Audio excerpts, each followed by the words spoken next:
Sangana zvekare kwataita paKulian TV channel yenyu patinokupai nhau ma-updates nezvinhu zvakasiyana-siyana zvinenge zvichiitika. Kana uchingotosvika panapo uchiziva kuti unodedzera kuti pasi neZanu PF kunge zvandinoita inini zimonya rinosumudza zanu nenzeve kudai so ndichirovera pasi. Tanga nekulike this video right now kuitira kuti Zanu PF iboikane. Nhasi regedza ndingogara ndakakuzivisa ine zuro President Emmerson Mnangagwa vakabuda muZimbabwe, but pakubuda kwavo vakaenda ikoko kwacho pane nyaya iri kubuda iri kutenderera yaita kuti ndikwire BP ndiuye panapa ndichimhanya kuti akomana mari yese iri kunzi yakashandiswa kukaendwa ikoko kuEquatorial Guinea. Hazvina kumera mushe vedu we. So nyaya iri kubuda yakanzi President Mnangagwa with a large delegation has traveled to Malabo, Equatorial Guinea, then to Tokyo, Japan, to be followed by Algeria before returning to Harare on a chartered Boeing 737-7 Z5 BBJ from the United Arab Emirates. This aircraft alone was estimated will cost 972,000 including taxes, permits or armed leg discount. This is the situation. Domari irikunzi yakashandiswa ndezve maflights chete. Azvina chekuita neni ngizika kunguroti almost 1,972,000 pari kungoshota kambichana chete ka 18 kari kungoshota ka 18,000 chete kuti ingoita million kungobuda neflight vachingoenda vakomana vari kurarama large life. Big life. That's what they're doing. Iwo vakagara umba kwako ikoko uchimhanyira ungoitiswa zvinhu zvisina nebasa rese, muri busy nemaside shows. Wakarara kudheni kwako izveso. What are you doing? Nothing. Unotozvishaya kuziva kuti zvinhu zvacho chii chiri kunyatsoitika. Unozvishaya. Ende unosara wakutoona kuti alright mashandisirwo ari kuitwa mari iyi. Because inini zvinondirwadza, ini ndotozvipinda personal nemoyo chaicho kuti aiwa kaona kamudhara. Mari iyi yamukushandisa yese ikai. Ngati let's say matraveler kana kuti pagore ngatingoti matraveler kana kuti 100 days, it's 100 million gone. Because 100 days, and imari yaisi ina ndakona pakanyorwa plus food allowance zangonzi taxes and something. What is going to happen next? So ndonyaya dzatiri kusangana nadzo kuti tiri kurowa almost million per trip. Bo madam vakabudwa neuku kana vakazvida bo. You know guys, we are against this. Please mudhara hey raramako life yako, but at least chitiseverawo mari yenyika, at least do something, at least chigadzirewo maindustry mari inokwana money. That's what we are always saying every day panapa. Tinomuka kuti mari iyi inokwana kuita this thing. Inokwana kugadzira kuita developments. Mari inokwana kugadzira industries. Industry yachambodi mari yakawanda kana kutodevelopa mumatowns. Vanhu vese varambe vachimhanya kunorelaya neHarare. Iko zvinhu munhu anongotaka ngina life yake kwararama ari koko zvakaoma hazvo. Akutomhanya kuti unoti Harare is the place to go. Maybe ndichanowana my greener pastures. Vamwe vakatosiya Harare zvacho futi South Africa, zimwe nyika, Namibia, whatever, UK, diaspora, ndo kwato my greener pastures. Saka wakutoenda kuchikoro mwana munhu esatodzidzisa mwana wake, vamwe vakatogara vatotsvagira vana nzvimbo kunze kwenyika kweZimbabwe vanongoti ashanda toinvesta kudhara mauriwo. Chibva tokundotsvagira basa ikoko kwandinototese kwaenda unodzidza ikoko.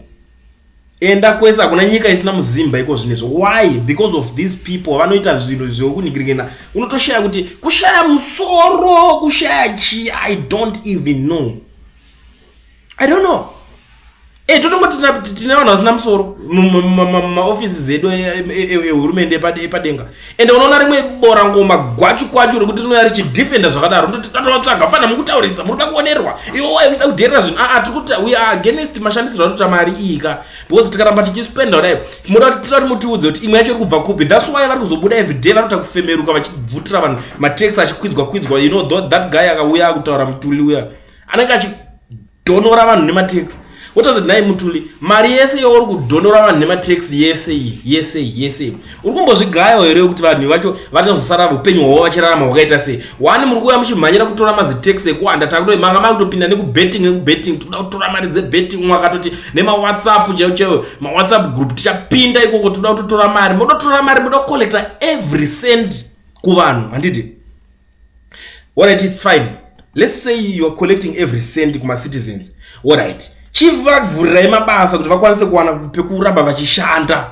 ndo pane nyaya yangu chete ini benda ndakatogara ndakatotarget ndakatarisa kuti I think apa vanhu vese rega vaomeserwawo right kwacho but because isusu we can't copy dzimwe nyika dzamunenge muchinotora kwamunoendesa kana vana venyu neshamwari dzenyu nemafamily friends enyu vachienda kunodzidza kwekwe mobvanzi kuri kutotora tax zvakati kuri kutotora tax zvakati nyika dzadzo dzinotora matax of course tozviziva but hurumende dzavo dzinoramba dzichingovandudza zvinhu dzichivhura manigirikini mafactories machinchi dai titone mamwe maplant akawanda in the country dai pachigadzirwa employment inoonekera iko zvine zvinoswera uchiudzwa kuti aiwa vari kurohwa fine employment ikurohwa unotozanga kuudzwa kuti mukana yacho kuti uiwane unofanira kunge uri munhu weZANU PF what's that man kana maamuofisi yaya hazvisina chekuita nepolitical party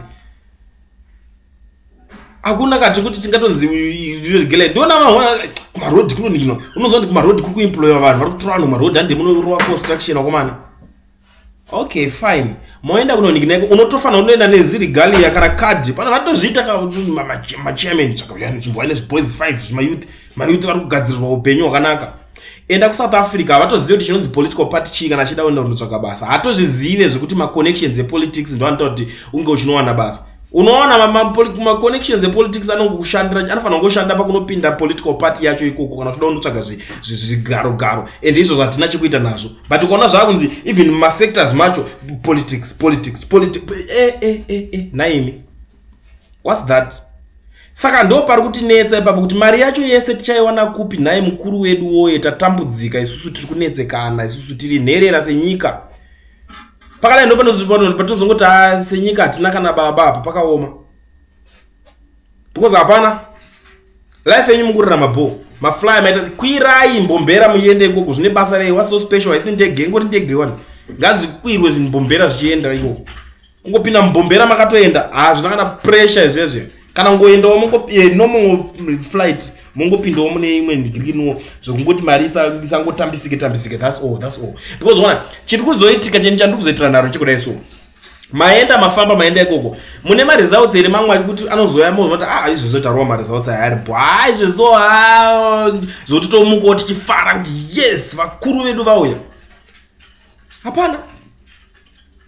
hapana maresults atinotowana after especially takubvunza kudai so kutotsvagwa nemasiya okuti right ari kupi angachitaura zvezve ndio maresults kuti rikonzi vakomana handi mamona mariona video vatoudzwa signal yatotaurwa kungonzi mamona that's it wakutosangana nemambama ekurevesa we know that hapana pekuti mungaswera muchidhingira ende ndochimwe chiproject furi chiri kupedza mari chemasiya ochecha zvofanira kubanwa zviya ngazvibviswe kuwesta mari mari totambiswa chipuhwa vanhu vanoita zvemasiyaozve inofanira kutorwa mari iyoka ichipinzwa vamwe kana makambani unogaya kuti chibhodhi chese chee chakabviswa chemasiyawo the next thing makuvhura kana one plant munyika inotoita because mari yacho yesalary vari kutambira basa ravari kuita kunyaso wabvunza kuti nderechii vangari explain kuti nderechii hatisi kuramba nyika inoda intelligence tozviziva vanhu veintelligence vanodiwa vanoningira kwete intelligence kuswera muchivhima vanhu kuti ndiani ari kutaura kuti ari against ningi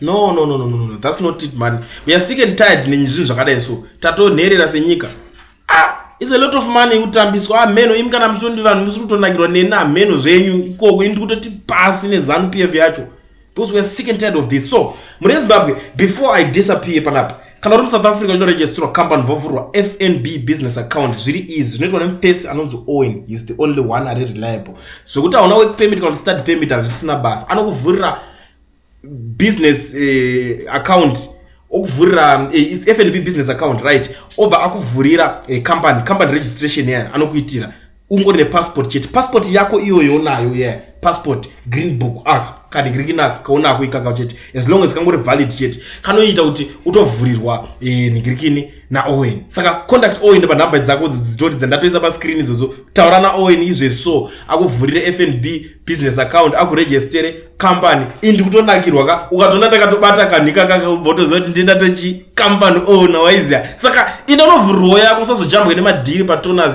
tikupopota about zvigananda about everything that is happening in our country zvinozongomeka sense kuti kuti wakupopota une something chawakabata ukanzi pari kubuda tenda unongochitodhaya uchitotorawo tenda uchiti chigananda chandichidya patenda sei wakutotorawo kuramba uchitoita yokutoita une banking green yako, you know, life will be better because in life you never know, kunobuda masubcontracts, kunobuda zvakasiyana siyana, so you don't have to visit Owen, no, unofanira ngotora nhamba chete womusendera ngirikini zvaanenge achikuudza kuti usende autokuitira utori kwauri ikoko, the rest is history, and the company yako nekadhi rako racho rebhengi rinobva rasendwa rodzoka padheni pako padoorstep. So zvamanje manje maakuziva zvekuita because ndatokutipirai chidhiri, ina ndovanzokotaura zvese ka, but I think you deserve to know.